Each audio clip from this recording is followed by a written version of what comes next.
ओ नंदरानी, ओ नंदरानी, बात क्या है? उधर ही वे भी उधर ही लपक पड़े। इतने में गोपी की दृष्टि पड़ी है तो ससुर जी आ रहे हैं। वो लंबा सा घूंघट निकालती है,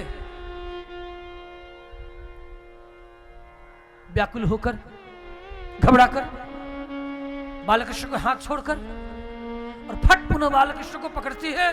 इतने में बालकृष्ण भगवान ने क्या किया, ससुर जी का हाथ पकड़ा दिया, एक हाथ का घूंघट जो सामने निकल पड़ा है, और स्वतः भागे और भाग करके मैया के पल्लू को पकड़ करके कहने लगा, अरे मैया देख देख देख, आज तू देख लेगी इन गोपियों के घर में माखन की चोरी कौन करता है। क्यों रे बेटा, कौन करता है? तू तो बता दे, तू देख करके आया है? हाँ हाँ, मैं नंगी आंखों से देख करके आया हूं मैया।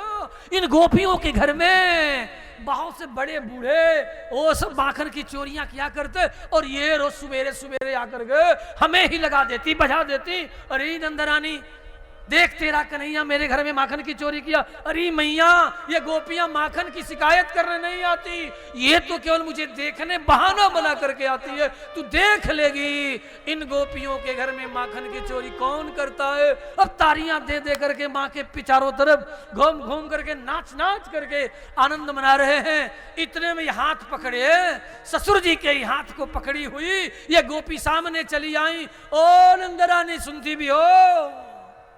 दही दूध बाद में संभाल लेना, अपने बेटा को जरा संभाल ले। देख देख, तेरा छोरा ये क्या कर रहा है। ओ नंदरानी अपने आंचल को घसीट करके अपने कमर में कसती है। अब वीरांगना की तरह सामने आ गई।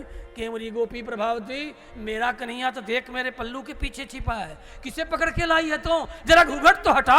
अरे ये क्या हो गया? इतने में घूंघट हटाती है और देखती है, हाँ एक हाथ से घूंघट हटाई और एक हाथ में बालकृष्ण। अरे मैं तो कन्हैया को ही पकड़ करके ला रही थी, ये ससुर जी कैसे छोड़ी हाथ, भागी। अरे कन्हैया तूने क्या कर दिया? अरे मैया तू मान गई ना। इन गोपियों के घर में ये बड़े बूढ़े आए दिन चोरी करते और लगा देती हमें। अब तो उसके बाद ये गोपियां आती कन्हैया को, कन्हैया की शिकायत। एक गोपी ने तो कन्हैया को पकड़ करके और बांस के खूंटे में बांध दिया, रस्सी से बांध दिया और बांध करके, तेरी मैया यूं ही नहीं मानने वाली, और तू ही रास्ते में कौन सा गुल खिलावे, क्या ठिकाना। अब बांस में बांधा और बांध करके भागती दौड़ती गई। अरे नंदरानी जसोदे, चल तू देख ले, मेरे घर के सामने बांस में तेरा लाला बंधा हुआ है।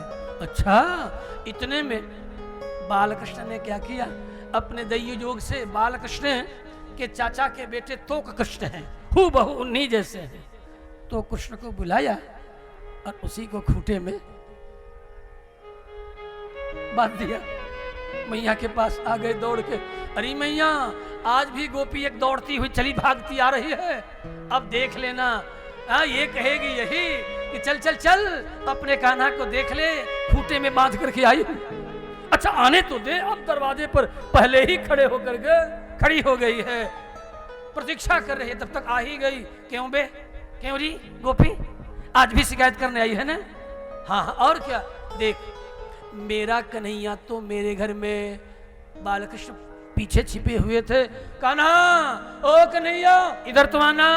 ओ बालकृष्ण भगवान मैया के पल्लू के सामने आके खड़े हो गए। ओ मैया क्या बात है, देख ये गोपी धीवरी, ये मुटकी धीवरी तेरी शिकायत करने के लिए आई है। अच्छा मैया, मैं तो यहाँ हूँ, किसे बांध के आई है तू? मैया पूछती है। हाय दादा क्या हो गया?